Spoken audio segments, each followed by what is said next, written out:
Então vamos lá, sejam bem-vindos. Silencie o celular, quem não silenciou, vamos para os 4 passos da análise de riscos. Eu sou o Daniel Veiga, fundador da Razopper, e eu te ajudo na gestão de riscos. Fique comigo que eu vou te mostrar como praticar 12 minutos do seu dia com tarefas do dia a dia para gerenciar os riscos. Imagina você tendo maior previsibilidade, maior proteção, maior integração, maior motivação, mais melhorias nos seus sistemas, além de redução de manutenção e das perdas. Pois bem, é isso que a gente vai ver hoje. Tudo isso sem burocracia, sem cálculos complexos, com técnicas comprovadas e com resultados que você vê. Tudo isso de uma maneira mais simples possível, que foi o que eu consegui coletar nesses anos de trabalho, com mais foco possível e com maior valor possível. Não precisa ser nenhum gênio, então fica tranquilo que se você não domina a arte da gestão de riscos, não tem problema, porque a gente vai ver aqui o passo a passo. E eu vou te falar sobre o pulo do gato. O pulo do gato são os controles de desvios. Então, controlar o desvio em um processo de gestão de riscos é essencial e a gente vai ver como fazer isso daí. E isso tudo vai te dar mais qualidade de vida, porque você vai ter uma gestão mais tranquila dos seus processos. Além disso tudo, ser um atalho para o seu sonho. Então, se você quer ter uma planta que trabalha com mais eficiência, mais eficácia, tudo que eu vou te falar aqui vai ser importante para isso. E a gente viu aí, se você não viu nenhum vídeo meu, eu já falo isso algumas vezes, que 73% das perdas são evitáveis. Então, a gente tem que somente 27% das causas de perdas são de fontes desconhecidas ou de fontes naturais. Todo o resto é sabotagem, falha mecânica, falha operacional, falha no processo e falha de erro de projeto. E o mais interessante é que 90% e 100% das empresas não fazem gerenciamento de riscos. Ou seja, estão deixando dinheiro na mesa, né? Então você vê aí que a grande massa não faz. E esse é o processo de gestão de riscos. Então a gente começa aí com a determinação dos limites do sistema que a gente vai analisar. Primeiro passo, então você delimita o que é? É um projeto? É um processo? Se é um projeto, qual que é o escopo do projeto? Vai de onde até onde? Se é um processo, quais são as etapas? Quais são as transformações que ocorrem no sistema? Depois disso, determinou os limites? Ok, vamos para o próximo passo, que é identificar os perigos. Então, é parte integrante de todo o processo de gestão de riscos, você identificar os perigos. Daí você pode identificar através de metodologias mais pontuais e que é de uso geral, por exemplo, checklists, o APP, auditorias e análise what if. Você seleciona os pontos de atenção aí e depois você continua. Ou você usa o Razopper, que você já vai fazer essa checagem de pontos, vai levantar os perigos e muitas vezes você já sai aí com uma qualificação, uma quantificação, na verdade uma semi-quantificação, né? Dependendo do nível de precisão que você tem dos dados do Razopper, você consegue aí ter uma certa precisão nos seus dados de frequência e gravidade. Outras vezes não. E depois disso, identificou os perigos, você vai para os cenários acidentais, ou seja, quais são as causas combinadas com os efeitos que você tem. E o Razop te ajuda nisso também, ok? Depois dos cenários acidentais, você vai para a quantificação de frequência, de fato, e para a quantificação de consequências. Na quantificação de frequências, você tem as várias árvores, árvores de falha, árvores de evento. Você pode usar o FEMEA, o FEMECA, uma base de dados, né? Um banco de dados para levantar essas frequências.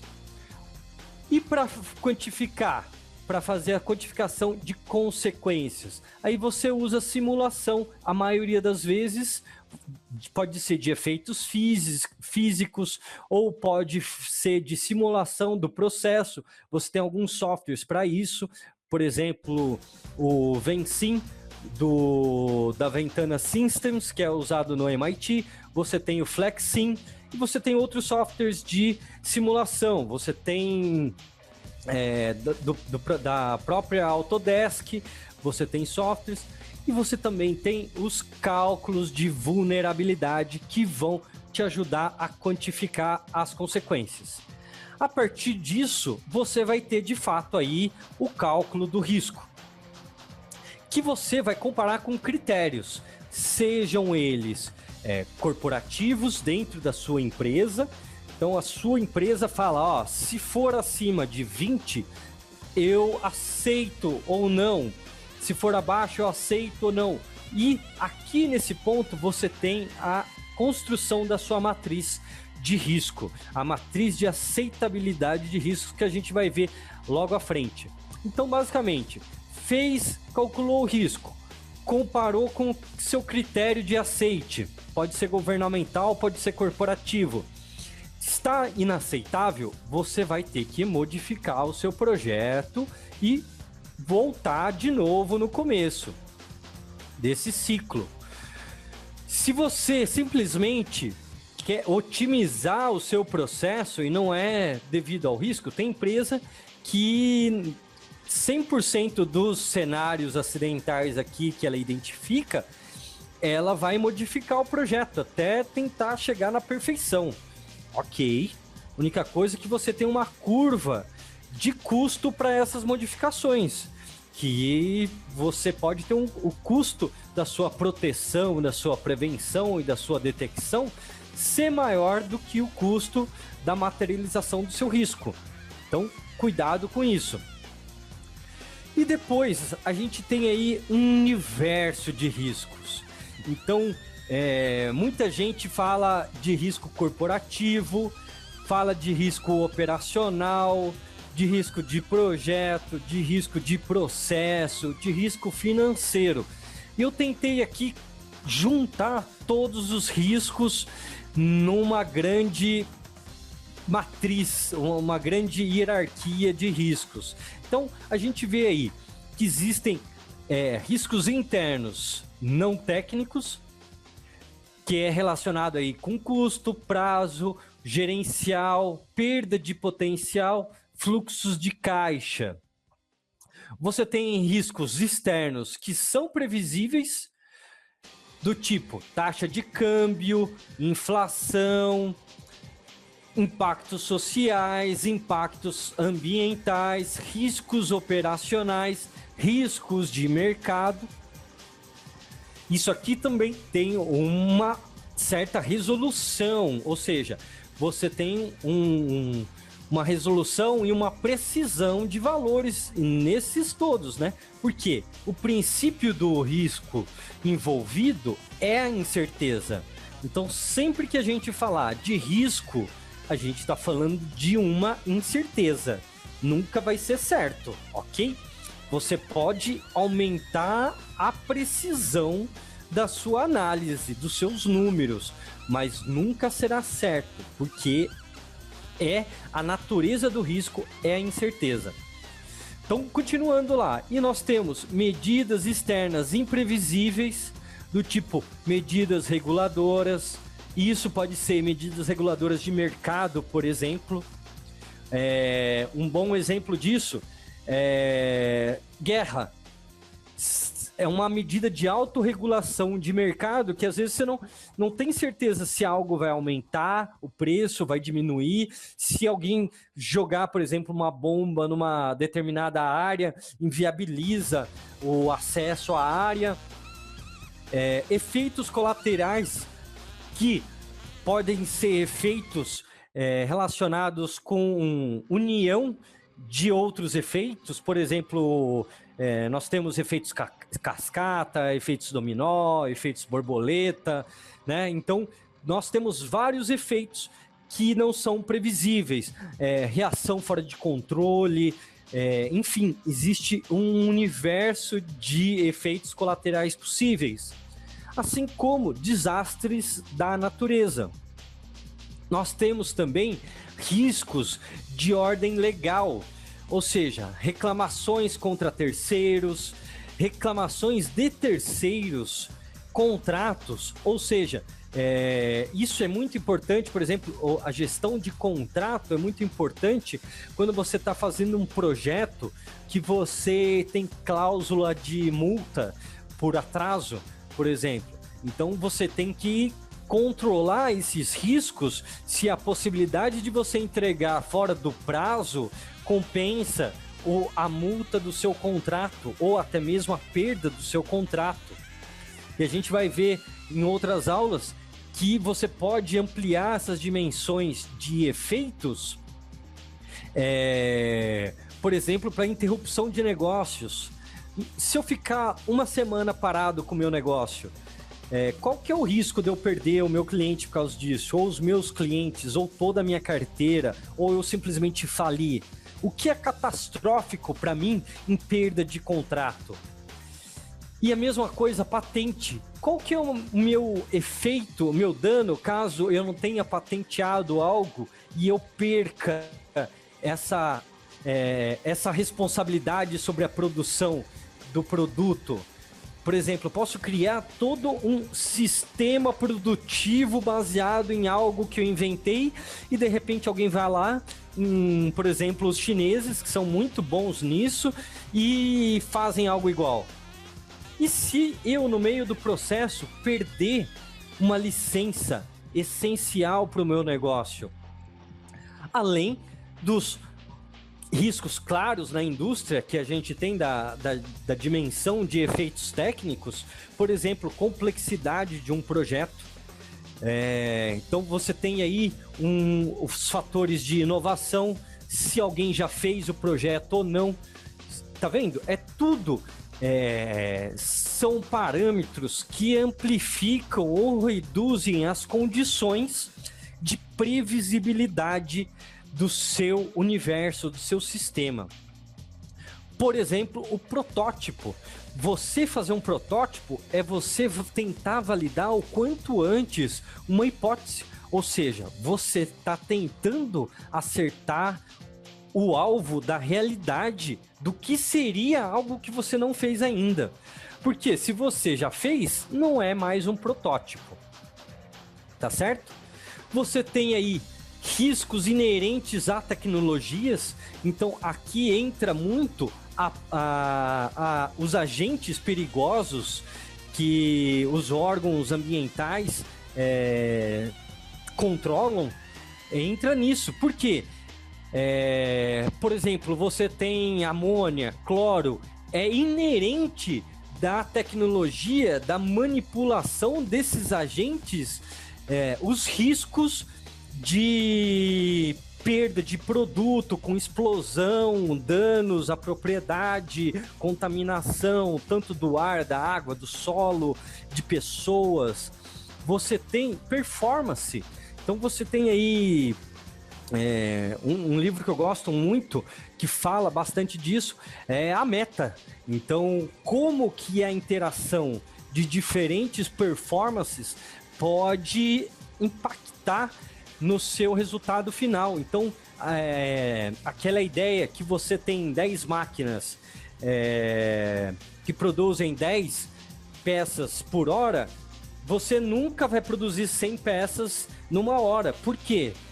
Cada uma das máquinas vai ter um momento de baixa produtividade e você tem que usar ela como gargalo. Ou seja, você está considerando uma certeza na performance que ela não existe. E assim como as mudanças na tecnologia. Então, essa parte aqui, essa última ramificação é muito importante em novos projetos. Todos esses parâmetros aqui são muito importantes para novos projetos. É claro, os outros também são, mas esse aqui fica mais evidente e as metodologias mais conhecidas destacam bastante isso, né? Tanto PMI, Scrum, metodologias ágeis, elas destacam bastante isso. Por quê?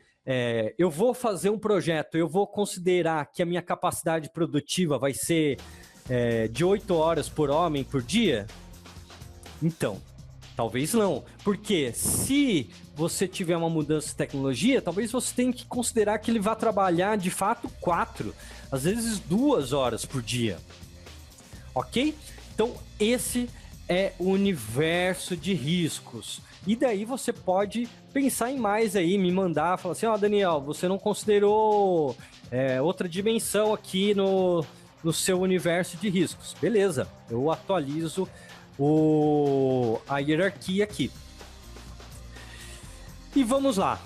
O método Rashopper é um método que eu criei a partir de experiências e estudos de diferentes técnicas, de quebrar a cabeça, de errar, de fazer coisa errada. E, basicamente, aplicando bem o método, você consegue acelerar o processo de gestão de riscos em até 8 vezes. Então, assim, seria um método de alta performance.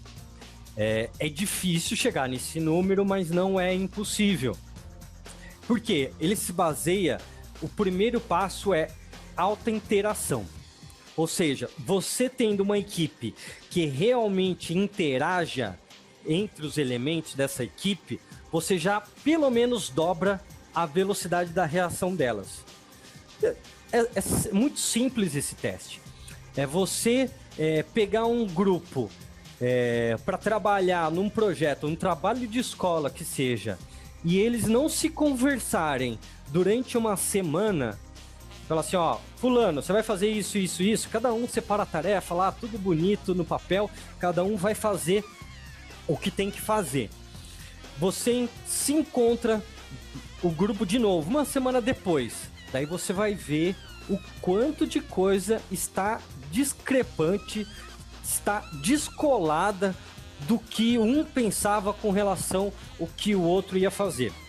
Então, você aumentando essa interação, pensando em reagentes mesmo, né? Então, como que você faz aí uma boa solução?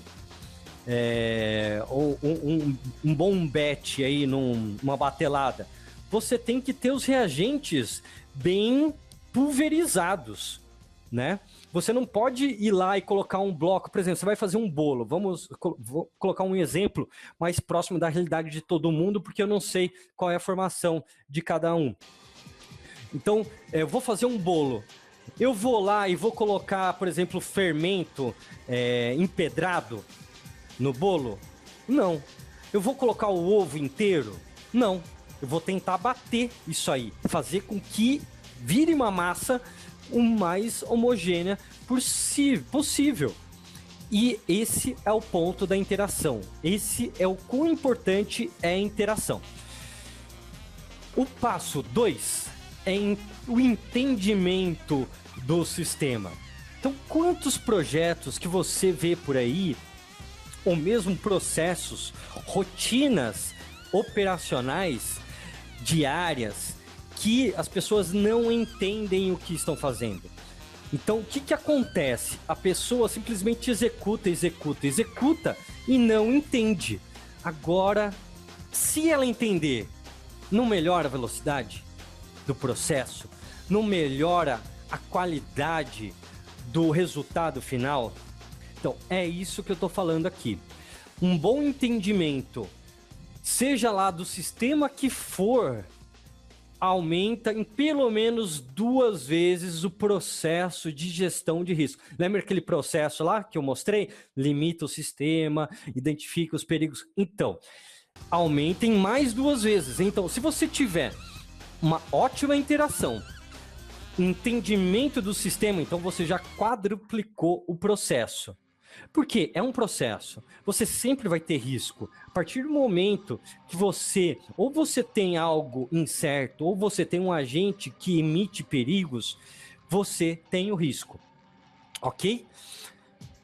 E daí você tem várias técnicas para isso. E finalmente, consolidação de hipótese.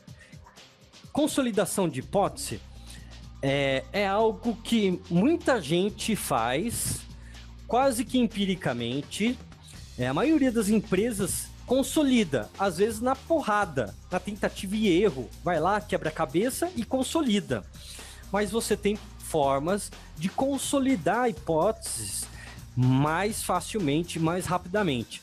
Eu nem vou colocar aqui 2 vezes. Por quê? Porque esse aqui já é o meu parâmetro base. Eu estou considerando que todos os sistemas, processos, projetos trabalhados, existe alguma forma de consolidação de hipóteses. Ou a pessoa, ela testou empiricamente, ou ela leu algum artigo de alguém que já testou, seja em escala laboratorial, seja num piloto, seja em eventos que realmente aconteceram na indústria, na área dele, no mesmo ramo de atividade, ou de experiência de outras pessoas, mas as pessoas consolidam. Então esse aí seria meu baseline, seria a minha linha de base, onde a partir desse número eu vou ter as multiplicações, ok? E finalmente, o 4º passo é haja agilmente. Então, da mesma forma que lá no passo 1, interação entre as pessoas ficando uma semana sem se ver, sem se falar, as tarefas descolam do esperado. Aqui da mesma forma, se a pessoa demorar para agir, os riscos vão aumentando, porque as incertezas vão aumentando. O caminho de tarefas, de resultados que cada um vai trilhando, vai para um lado diferente do outro. Então, e quanto mais rápido você agir para ajustar o percurso, melhor. Aí entra todas as metodologias Lean, ou seja, metodologias de produção enxuta, de gestão enxuta, ágil de projetos. Por quê? Você tenta agir o mais rápido possível. E você não vai agir aqui por impulso, você vai agir baseado em alguma certeza. Por quê? Se você agir rápido, numa intensidade forte, para a direção errada, você vai ter um -2 aqui, e não um mais 2 vezes, ok? Então você vai atrapalhar o seu processo. Então é importante você correr, mas correr para a direção certa, com preparo. E nessa corrida, você vai ter 3 obstáculos, que são os obstáculos da gestão de riscos que eu vejo como os mais claros. Você pode achar que existem outros, mas eu tentei compilar os 3 obstáculos aqui, que são obstáculos que eu vou falar mais para frente para não te confundir. Eu vou entrar um pouco mais no método Rashopper.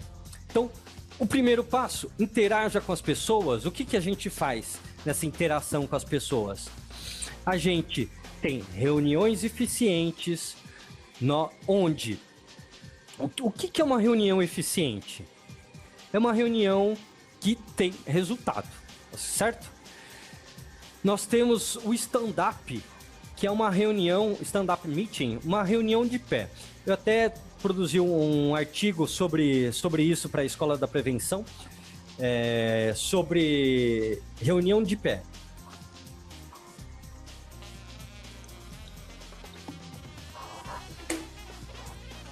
Que é o quê? Eu vou dar a dica de ouro aqui.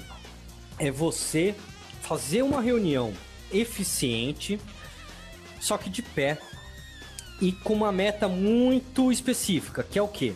Você junta o seu time, e daí o líder do projeto, do processo, do time, pergunta para cada um o que ele fez ontem, o que ele vai fazer hoje, e se ele vê algum impedimento nessa tarefa que ele vai fazer.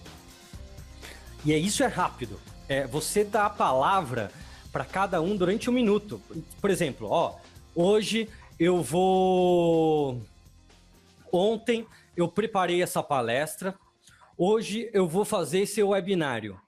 Que impedimentos que eu posso ter hoje? Eu posso ter falha na internet, eu posso ter falha na plataforma de webinário, eu posso ficar rouco. Tá, então eu tenho umas probabilidades aí. Mas o que você acha que pode pegar mesmo que você não pode resolver? É falha na internet. Tá, o que você vai fazer caso isso ocorra? Eu posso gravar outra palestra e mandar pro pessoal. Beleza, ok? Se tivesse alguma coisa que eu não pudesse fazer, por exemplo, eu só estou usando uma plataforma, né? Eu já tinha um plano B, mas digamos que eu só tenho uma plataforma e ela pode quebrar no meio do caminho. E aí? Daí eu vou perguntar para alguém que está no meu time se ele pode me ajudar. Flavio, por exemplo, sei lá, Uvi, você pode transmitir aí para mim o webinário? Ok? Então eu chamo já outra pessoa do meu time para fazer o meu backup. Ou seja, com isso as tarefas vão andando mais rápido, porque todo mundo sempre vai estar a par do que está acontecendo. Tá vendo que o nível de incerteza no seu processo começa a reduzir? Então, assim, são experiência própria. Você consegue fazer em 12 minutos reunião com 10 pessoas tranquilamente. Porque vai ter um que vai entrar um pouco mais no detalhe. Se entrar no detalhe, você exclui para a conversa. Fala assim, isso aqui é outro ponto, depois vocês conversam, ok? Então vamos lá, foi só uma dica mesmo, só um parênteses, senão a gente vai se prolongar muito nisso daqui. E a próxima técnica que você pode usar para aumentar a interação das pessoas é o brainstorming. Ou seja, o brainstorming é uma forma de você criar um monte de ideias e daí você tem princípios, você tem leis do brainstorming para você conseguir fazer isso. Uma das leis é não haver crítica. Então, eu vejo muito que dizem ser um brainstorming, só que não é. Porque um dos princípios do brainstorming só tem 5 leis. E a primeira lei é: não farás críticas. Ok? Esse é o objetivo. Depois eu tenho outras aulas sobre as outras leis, mas não vem o caso para a gente não se estender. Mas no brainstorm, a primeira coisa é nunca fazer crítica. Depois você vai analisar se é relevante ou não, se é factível ou não. Tá certo? E o brainwriting, que é uma evolução do brainstorming, só que escrito. Então, assim, nem sempre você consegue fazer um brainstorming com todo mundo ao mesmo tempo, ali, presencial. Então, para isso, existe um brainwriting. E existem outras técnicas também, o NTD, que eu nem coloquei aqui, para você conseguir fazer esse processo de levantamento, de esgotamento de ideias. E isso é muito importante, você esgotar a mente das pessoas. Por quê? De novo, você está reduzindo as incertezas. A partir do momento que as pessoas falam, elas falam, outras pessoas depois vão validar essas ideias ou não. Porque se ela não falar, a gente não vai saber que é possível ou não, se é possível ou não. Certo? Reunião eficiente. Eu vou entrar um pouquinho mais nesse detalhe, porque é importante, ok? Então, é o contrário do desperdício com reuniões improdutivas, já falei. Um dos problemas que ela vem lá, essa técnica que a gente usa desde 1700, que é uma técnica do Congresso britânico, que você só tá com efeito. Por quê? É uma técnica para você definir uma pauta, geralmente um problema, uma pauta, definir pontos de vista, sugestões da esquerda ou da direita, as pessoas votam, aceitam ou não, e acabou. Não é feito para resolver problemas. Ela não vai atrás dos desvios do processo. Não é feita para isso, certo? E também não é feito para levantar o histórico das pessoas. Ou seja, você vai ter pontos de vista de quem propôs as soluções e quem propôs os problemas. Só. A redução de incerteza, você também não vai reduzir as incertezas. Por quê? É tudo afirmação. A esquerda afirma uma coisa, a direita afirma outra. É que nem Guerra Fria. Cada um tá querendo sempre ter mais certeza que o outro e não buscar as incertezas que existem. Por isso que reuniões que funcionam tem que gerar confronto. Tem que gerar confronto. As pessoas têm que se confrontar, têm que levar à tona os problemas. Não pode esconder problema. Esconder problema, você está aumentando a incerteza. Certo? E daí a gente vai ver, depois tem até algumas formas de você fazer esses confrontos aflorarem, só que de uma maneira saudável, que é você unir o grupo, etc. Que são as 3 leis do grupo. Então, primeira coisa, você une o grupo, você deixa ele conciso. Depois você vai concentrando eles focado numa mesma coisa para eles se estressarem. Por quê? No momento de estresse é que vai sair os pontos mais capciosos ali, mais tenebrosos, mais ocultos, mais sombrios. Sombrio, oculto, incerto, ok? Nível de incerteza. Se está oculto, você não está vendo, logo é incerto para você. E daí, a partir disso, você mobiliza em busca da solução. Por isso que você precisa de um líder na reunião. E você vai passar por 10 obstáculos. 1 é a metodologia, que eu já falei, que ela é centenária. 2 é a participação. Pessoas vão participar mais e outras vão participar menos. 3 é a crítica. Então, se alguém falar assim, você tá viajando, o cara não vai falar mais, ele não vai dar mais nenhum pio. Ou senão ainda vai ficar bravo com todo mundo. 4, a expressão não verbal, geralmente aqui do chefe, né, ou do superior imediato, que quando alguém dá uma ideia numa reunião, o chefe já faz aquela cara de aprova ou não aprova, e daí todas as ideias, todas as soluções vão ser orientadas na mesma direção, ou da aprovação ou contra a reprovação, né? Ninguém quer levar bronca depois. O outro é o tempo. Então, é uma péssima distribuição do tempo, onde geralmente quem identificou um problema fala, e daí fala 50 minutos, você tem 5 minutos para resolver o problema, certo? Ninguém viu isso, né? Não acontece por aí, não é um problema. Foco, porque muitas vezes, num problema complexo, o que você faz? Você chama um monte de gente. E daí, com um monte de gente, é muito mais fácil perder o foco. Conversa paralela, vai falar de outra coisa, começou a falar do problema do cafezinho, de repente já tá falando da festa de aniversário, certo? A autoridade também é um problema, porque se tiver uma autoridade, seja em cargo ou seja em expertise dentro da reunião, a palavra dele tende a criar autoridade dentro do grupo, e daí as outras pessoas não vão querer contradizer isso, essa pessoa. A persuasão, ou seja, se alguém for mais vendedor do que o outro no grupo, ele vai direcionar as ideias para a visão dele. E o retardo, que é o quê? O efeito retardado, que é você não resolver o problema na reunião de fato, e daí ou as pessoas ficam conversando sobre o problema, ou depois da reunião, né? Ou você tem que criar outras reuniões para resolver o problema. E finalmente a falta de apoio. Por quê? A falta de apoio de quem deu a ideia que foi vencedora. por parte de quem deu ideias perdedoras. Por quê? Nosso modelo não é um modelo de colaboração, é um modelo de competição, né? Esse negócio de esquerda, direita, votação tem que ser usado com muito cuidado, porque quem perdeu o voto vai sabotar consciente ou inconscientemente o projeto, as tarefas a serem executadas. E a gente passou lá pelo gráfico e a gente viu que sabotagem é responsável por 9% das perdas das indústrias.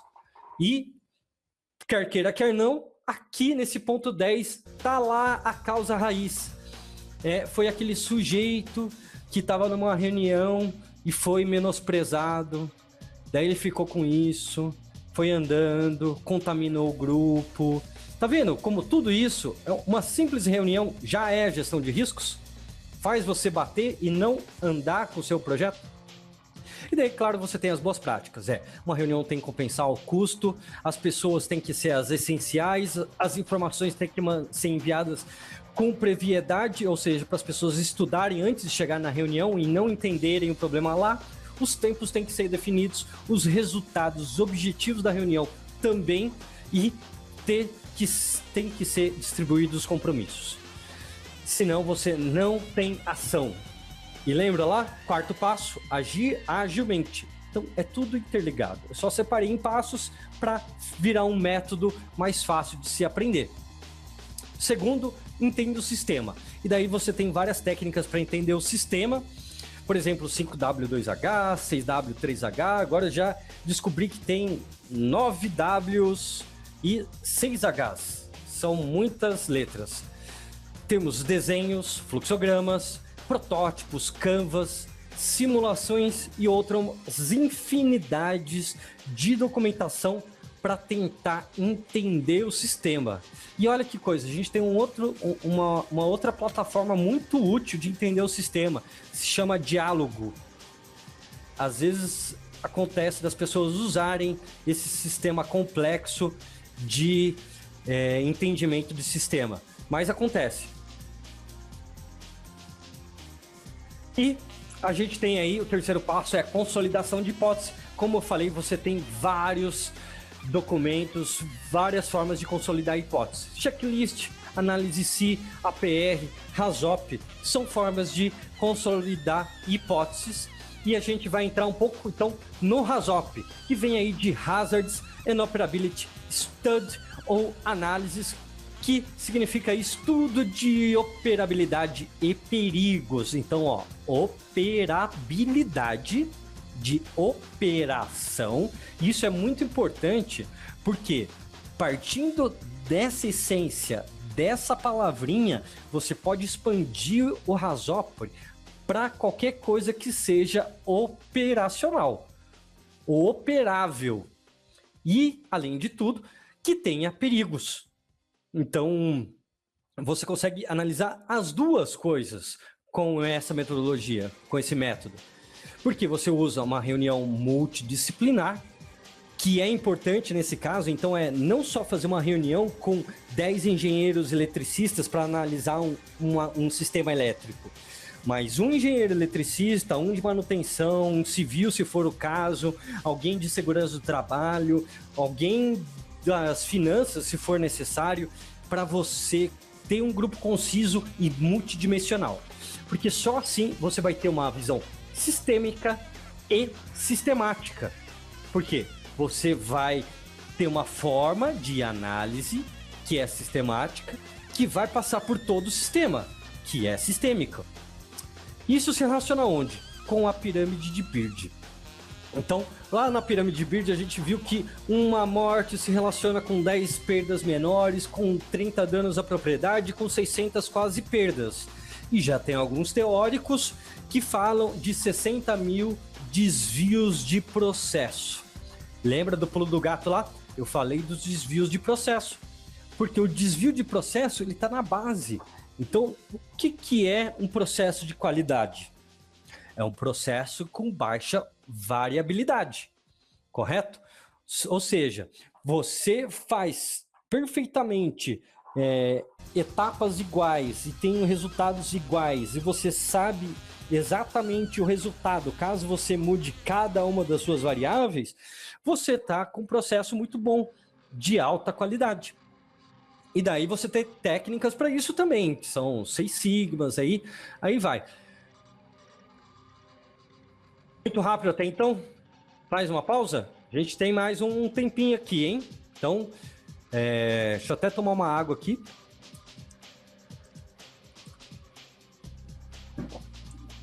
Vamos então a uma planilha simples de RASOP, bem resumida, para caso você queira fazer algo rápido.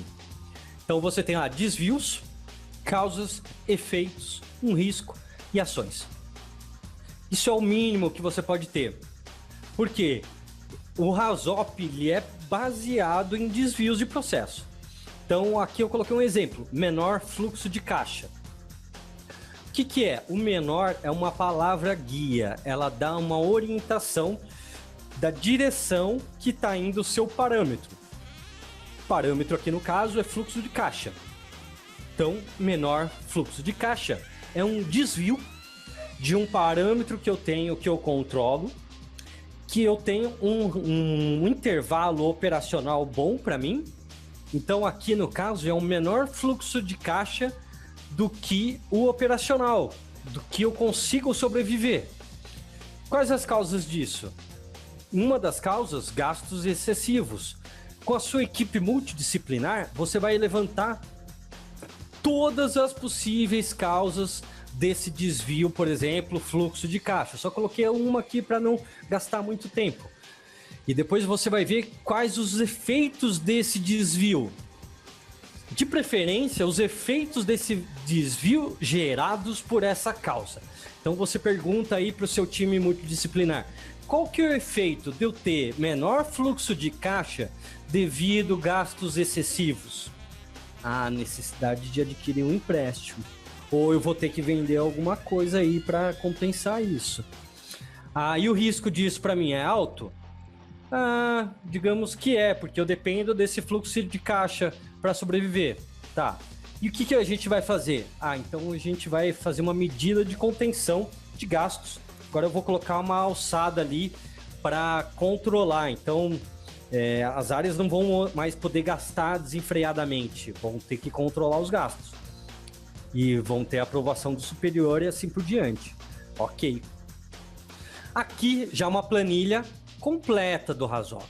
Então, parâmetro, fluxo, palavra guia, maior, causa, gastos excessivos, efeitos, necessidade de adquirir um empréstimo, frequência, 5, ou seja, aqui eu estou considerando de uma escala de 0 a 5, então está no máximo, sempre está acontecendo.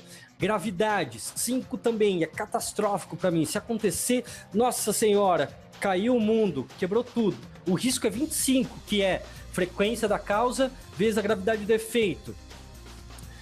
Aí tem até um parênteses que alguns consideram frequência do cenário acidental, ou seja, frequência da combinação causa mais efeito, ok? Aí você coloca na premissa do seu projeto, da sua análise, você coloca isso como premissa ou não. Como que eu detecto esse desvio? Vou ter uma análise diária de contas. Todo dia alguém vai estar lá olhando meus gráficos de fluxo de caixa. Legal. Prevenção. Vai ser a aprovação de gasto por alçada. Proteção. Vou ter investimentos de alta disponibilidade. Para caso eu precise tirar dinheiro, eu tenha rápido isso em mãos. Recomendação. Pensando nesse cenário, eu vou recomendar que se diminua o limite de crédito. Tudo isso, pessoal, com a equipe multidisciplinar chegando no consenso de cada palavra que está escrito aí, de cada número que está posto nessa planilha. Porque essas pessoas vão ser o corpo de conhecimento da sua análise do seu sistema. Depois, no relatório de RASOP, você vai colocar esses nomes e daqui 5 anos, quando você for revisar, rever ou mesmo dê algum problema nesse sistema, essas pessoas vão ser chamadas para falar, ó, o que vocês pensaram quando escreveram nisso? E aí que entra as nuances da experiência de um líder RASOP. Você tem que saber escrever de uma forma e perceber que o seu grupo vai entender o que está escrito mesmo daqui 5 anos. Então, tem que estar claro, tem que estar contextualizado, tem que usar jargão da área, palavras-chave da área. Não adianta você usar um contexto se a sua nomenclatura não for ubíqua. O que é isso? Que seja único para aquele grupo de pessoas, que seja entendível por aquele grupo de pessoas. Tudo isso para reduzir a incerteza. Vamos então passar rapidamente pelo fluxo do RASOP. Então, você começa lá, início, seleciona um nó de processo, explica a intenção desse nó para todo o seu grupo entender, seleciona um parâmetro do processo, por exemplo, fluxo, aplica a palavra guia ao parâmetro, por exemplo, maior fluxo, lista as causas do desvio, sem as prevenções, sem as salvaguardas, sem as proteções, identifica as consequências dos desvios também, identifica como você detectaria ou detecta, e as salvaguardas, que são medidas preventivas e protetivas, intertravamento, etc. Avalia se funciona ou não, se é eficaz, você parte para frente. Se não for, você recomenda uma ação, ok? E você faz isso, passa esse ciclo até chegar no último desvio do último nó, da última palavra guia, tá certo? Esse é o fluxo. Eu vou dar um exemplo aqui rápido. Então você tem aí ali um desenho de um tanquinho. Eu peguei aqui um desenho do AutoCAD 3D Plant. Então o nó é o tanque.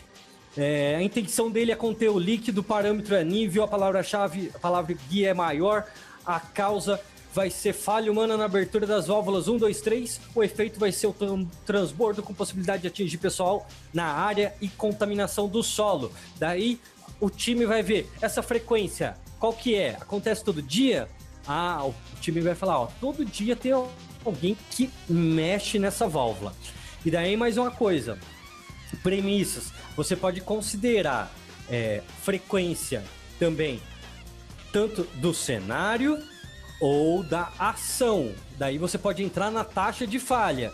Falar, eu não sei nem quantas vezes que mexem nessa válvula, mas eu sei que essa válvula tem a taxa de falha de 1 em 100, ou 1 em 1000, ou nunca aconteceu, ok? Aí você começa a entrar mais no detalhe e precisa de um estudo maior em cada um desses pontos. Gravidade, por exemplo, 5. Para mim, na minha empresa, aí a importância de você fazer a sua escala de gravidade, não simplesmente copiar de uma outra organização, que é o que eu vejo por aí, porque às vezes o que é catastrófico por uma grande corporação multinacional, para você é universal, assim. Ou pior, o que é perceptível para uma grande corporação, ou seja, tá lá no nível 1, para você já é catastrófico faz tempo já. Então, é muito importante você adequar a dimensão dos negócios aí, tá certo? O resultado é que é um risco não tolerável, ou seja, vamos ter que reduzir as frequências ou as gravidades. Daí a gente vê com o time, tem detecção? Olha, não tem, porque ó, ali onde que tem o círculo vermelho, a gente tem um TT505, por exemplo, que é um quê? Um transmissor de temperatura. O que eu estou analisando aqui? Estou analisando o nível. Então, não detecta. A não ser que tenha um medidor de nível ali, não vai detectar. Como que eu previno isso? Eu vou colocar um treinamento operacional para as válvulas, ou uma manutenção preventiva. Aí vai do seu time achar o que é mais pertinente para ele ali. Pode automatizar, aí você vai ter que ver o custo-benefício da sua recomendação. Proteção, não tem também. Ou aqui no caso, esse já é o último transbordo. Depois disso, vai para o ambiente. recomenda ação. Ou seja, ação. Isso aqui é para você pegar essa célula aqui depois e fazer um plano de ação com ela. Então você vai pegar e vai fazer um 5W2H. O que? Incluir muro de contenção e isolamento. Por quê? Porque senão transborda na região, vai contaminar as pessoas. Quem que vai fazer isso? É o Zezinho das couves. Coloca um nome na tarefa. Nós não fazemos nada. Nós não fazemos. Quem faz é uma pessoa. Coloque nome nas tarefas. Nem que seja para ele, seja recomendação, estudar a inclusão do muro. Beleza, mas ele vai estudar. E daí ele vai ter um quando ele vai estudar e quanto dinheiro que ele pode gastar, assim por diante. Ok? Então, isso aqui foi uma sequência rápida daquele processo que a gente viu no slide anterior. Também se aplica para negócios. Isso é uma discussão eterna que eu tenho e eu venci algumas já quando me permitem mostrar esse exemplo. Por exemplo, aqui tem um fluxo de um processo de contratação. Então a gente tem na parte de cima do fluxo aqui, nessa região de cima, pessoas e aqui um sistema computacional. Isso aqui é um software. Então, o recrutamento e seleção finaliza uma vaga, automaticamente o sistema habilita a ficha do colaborador no perfil do profissional. É um formulário que envia a solicitação para o profissional completar os dados dele. Ele completa, pessoas, carrega os arquivos, envia uma notificação para o departamento pessoal conferir, valida, olha lá, pessoas, validam, agenda de integração, dados ok? Não. Manda outra mensagem, seus dados não estão ok. Ok, sim. É PJ? Não, vai para a folha de pagamento. Se sim, vai para o RP. E aqui da folha de pagamento, faz uma integração com o SAP e coloca os dados na base. Ok? Então, vou colocar um exemplo aqui de como você aplicar o RASOP num sistema computacional. E isso eu vou falar para vocês que eu achei uns 3 artigos no mundo que falam sobre isso. E é bem inovador, viu? Então, é basicamente o seguinte: envia dados para a folha de pagamento. Quais são os parâmetros nessa transmissão aqui? Qualidade dos dados. Então, você tem que ter o N campos aqui que você tem que enviar, N dados. Quais o desvio, por exemplo? Dados diferentes do que o real. Os dados que chegam aqui no SAP são diferentes que estão aqui. Outro desvio, mais dados do que o necessário. Dados que estão aqui são a mais que estão aqui. E assim por diante. Tá vendo como você consegue aplicar em qualquer sistema? Pode me dar um sistema aqui. Pode até mandar um desafio aí para mim no site fale@rasoper.com que eu vou rasopar o seu sistema. Então, quarto e último passo, haja agilmente. Então, uma das coisas é você investigar, você entender investigando, você ter acordos claros, e aqui também entra uma técnica de acordos claros, onde, como eu já falei, nós não fazemos nada. Então, um acordo claro tem uma tarefa específica para uma pessoa específica, dentro de um prazo específico, com uma prioridade específica. Ou seja, o Zezinho das couves, ele vai fazer um estudo de viabilidade de instalação do muro até o final do quarter, até o final do trimestre, ou até a semana que vem. Daí o Zezinho tem que entender o que ele vai fazer. Parafraseie. Faça a pessoa falar o que ele vai fazer.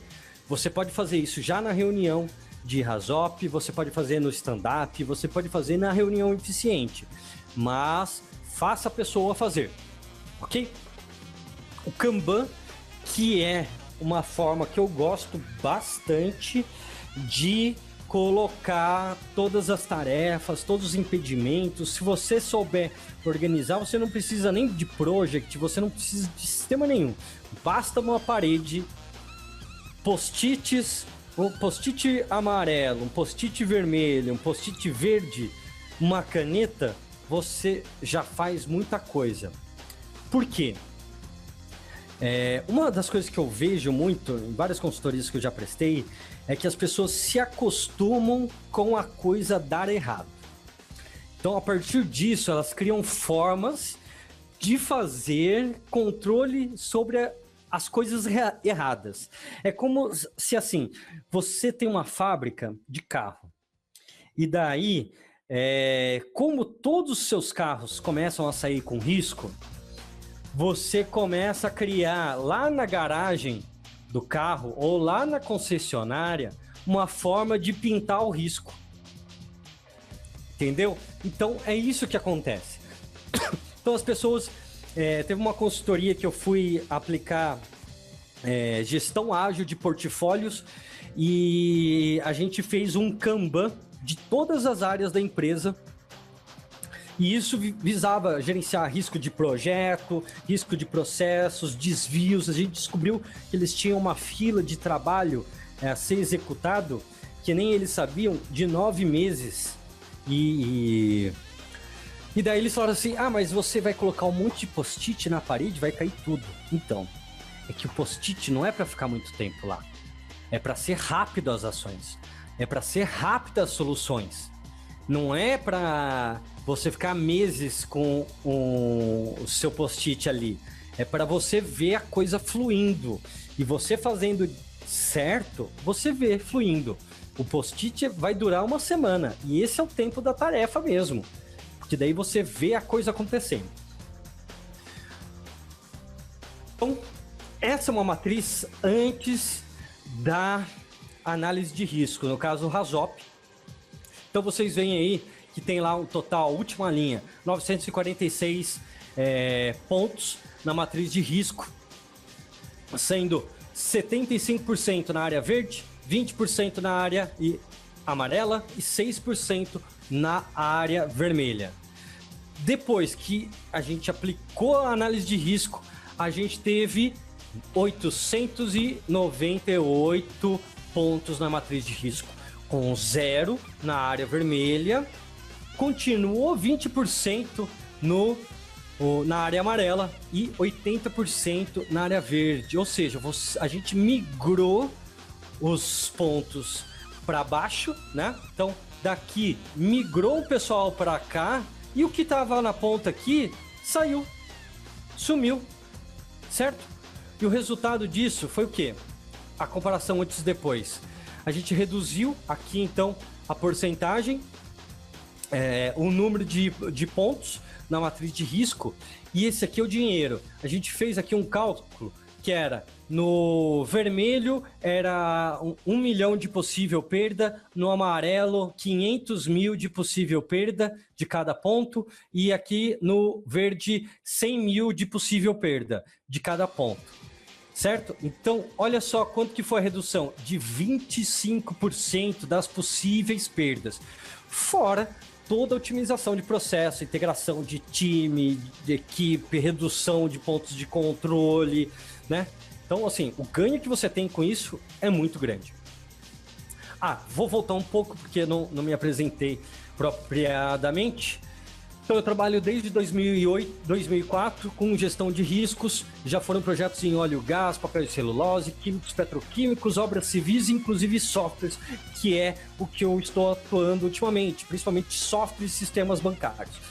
E na minha jornada, eu comecei na indústria, como laboratorista no projeto piloto, numa startup, e daí o meu chamado para esse tipo de técnica foi quando eu fiz a disciplina QG 636, quando eu cursava Química na Unicamp, que me mostrou que era possível combinar diferentes variáveis, você integrar dimensões e analisar correlações entre variáveis, fazer modelagem e otimizar processos a partir disso. Mas isso, é claro, num sistema laboratorial, né? A disciplina chamava Planejamento de Experimentos e Otimização de Processos. E daí eu achei que isso seria muito difícil de aplicar na indústria, etc. E não coloquei em prática esse tipo de coisa.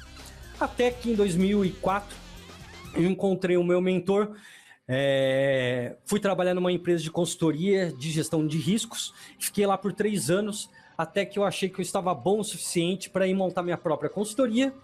E então eu tive provações, aliados, inimigos, e me deparei com a escuridão quando veio a crise de 2008, 2009, que eu comecei a ficar sem clientes, e daí eu tive que continuar a minha jornada mais voltado para gestão de projetos. Então fui trabalhar para IBM, para gerenciar pessoas, gerenciar obras civis, e com isso até que foi bom, porque eu consegui juntar a gestão de riscos que eu tinha aprendido lá atrás com gestão ágil de projetos usados em softwares.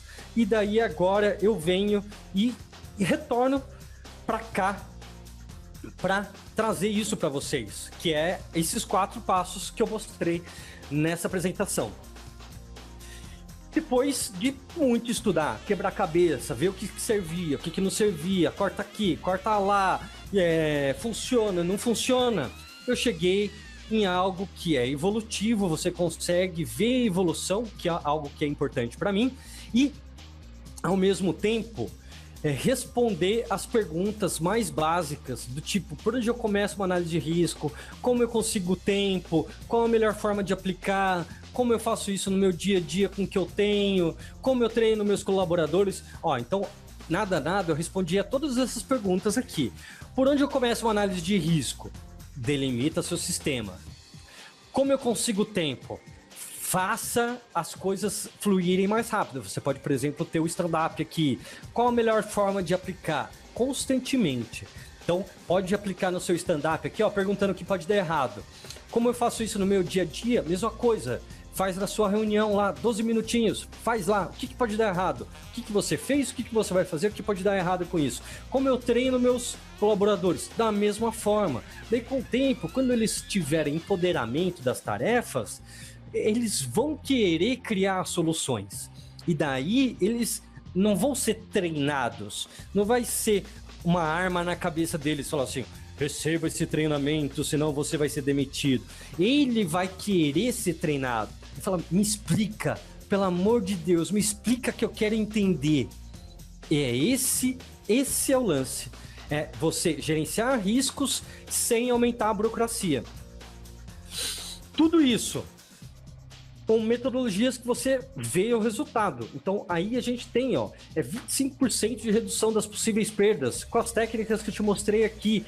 E vamos falar então um pouco sobre os 3 obstáculos que você vai ter. Vamos lá. Primeiro obstáculo é a falta de conhecimento. Então, é a falta de conhecimento sobre as técnicas, sobre o que fazer, sobre como analisar, enfim, é a falta de conhecimento. O segundo obstáculo é a falta de oportunidade, ou seja, a pessoa até tem o conhecimento, mas ela não tem onde aplicar isso.